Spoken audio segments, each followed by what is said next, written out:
So, you may be thinking to start up a Paladins for the first time and have no clue how to do it and what to expect in this game. Well, in this video I will help you understand the basics of the game and I will help you to get some tips and the upper hands in the fights.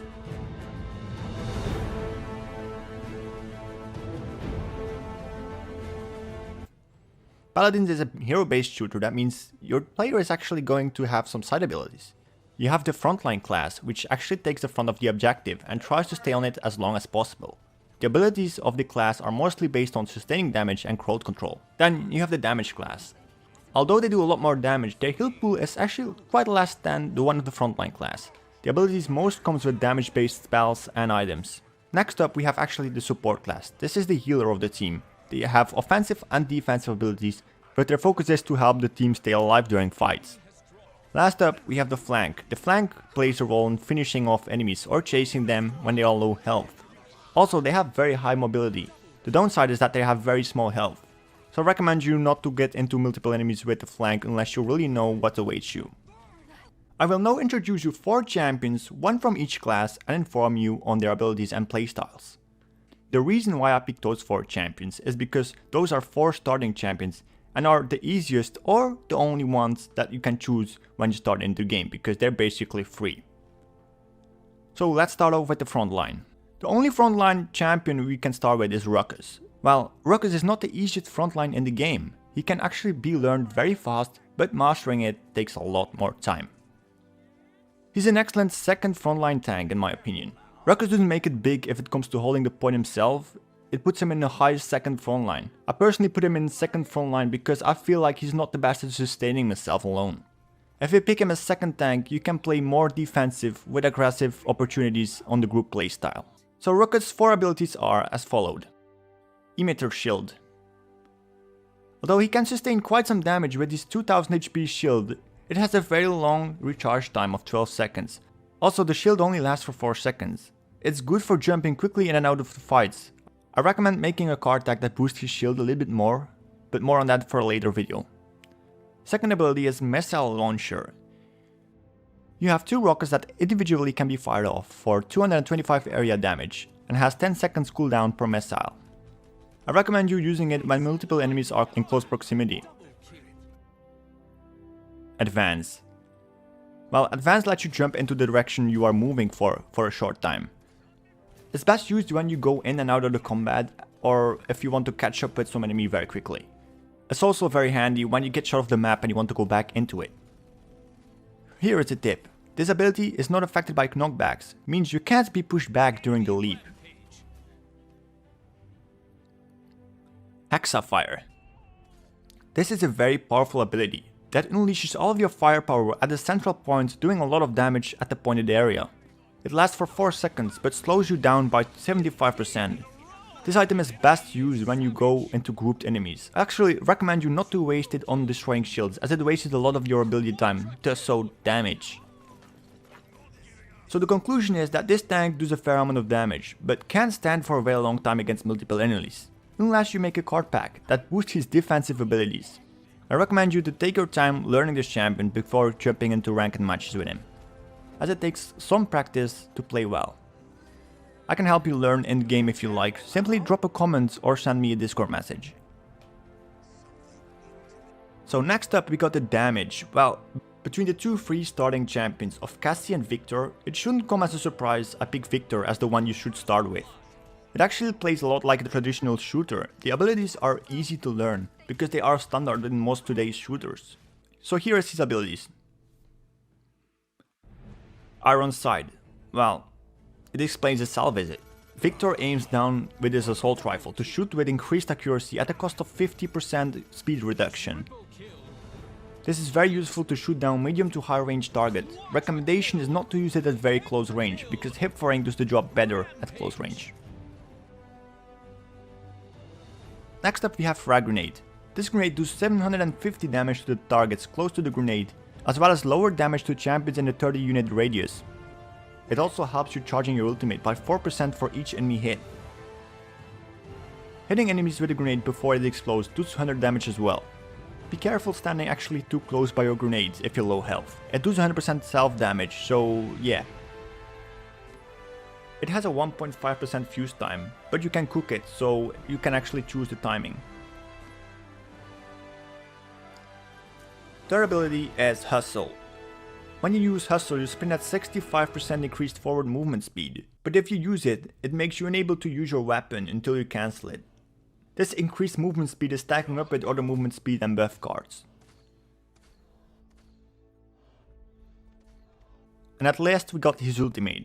While his ultimate calls in 3 artillery strikes, dealing 1400 damage in the area for each shell fired. I'll give you one tip for this. Use this ability to get the people off the points, or use it with abilities from allied champions that benefit your ultimate as well. Next up we have the support class. For the support class I actually choose Jenos. Jenos doesn't heal as much as Ceres when it comes to starting champions, but don't be mistaken. Jenos actually has various types of playstyles that makes him very useful as support as well as damage. If played well, he can actually help you take over objectives and help you pick off fleeing enemies. Note that Jenos is recommended not to be picked as primary healer unless you have a dedicated card setup. Although he is very easy for people that want to get into the support class, his healing actually falls slightly behind other support champions. So here are his abilities. Astral Mark. This ability marks a chosen champion to receive 300 health and an additional 180 HP every 1 second for 10 seconds. Also, this ability can be used through walls. This lets him heal while staying out of sight from enemy fire. I advise you to make room in your card deck to increase the duration of the effect. Second ability is Void Grip. While Void Grip lifts off the enemy off the ground in the air and deals 360 damage over 250 seconds, this ability is very useful to pick off enemy champions that are escaping or preventing them to move to a certain point. Enemy champions can escape using their abilities though, so be careful. I recommend you to pick the talent that prevents them from escaping out of the grip. The name of this talent is called the Power Cosmium, if you are going to play as an off healer. The third ability is called Stellar Wind. Jenos can shoot using this ability, but it has 65% increased movement speed and receiving increased jump height as well as reduced fall speed. When you use this ability, you make next to no noise while traversing the map, and it's good to flank out enemies. Also, it is well used to quickly get to low health friendly targets to get them back into the fight.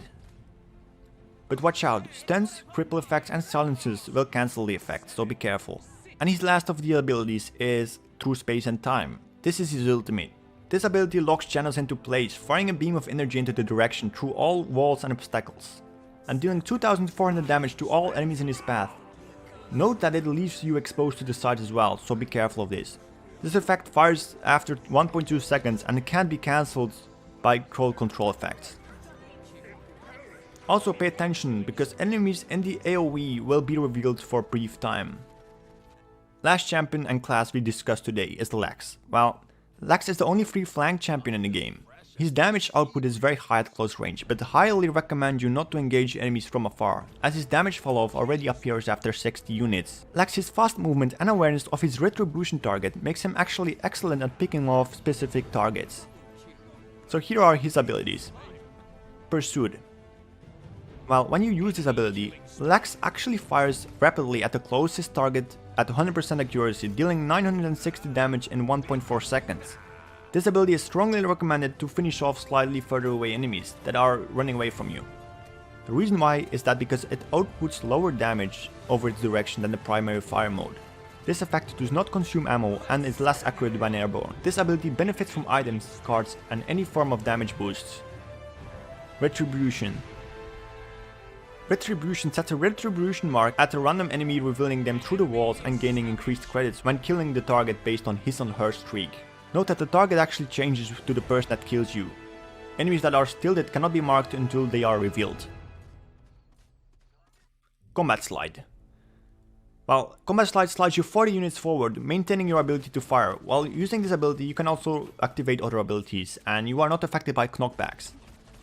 Recommended use for this skill is when you actually need it quickly to reposition yourself, to run away or to get closer to a target.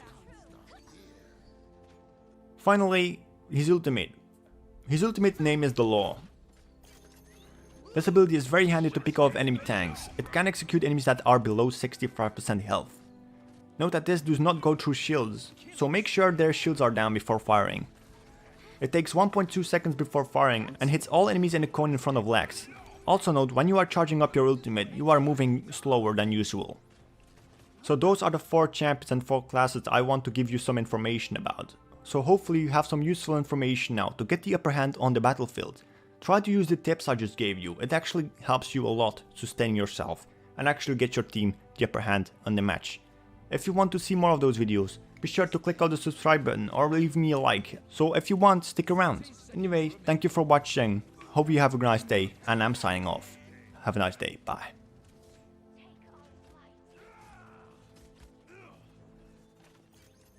Lifeguard's gotta go! You're my quarry. 15 seconds remaining.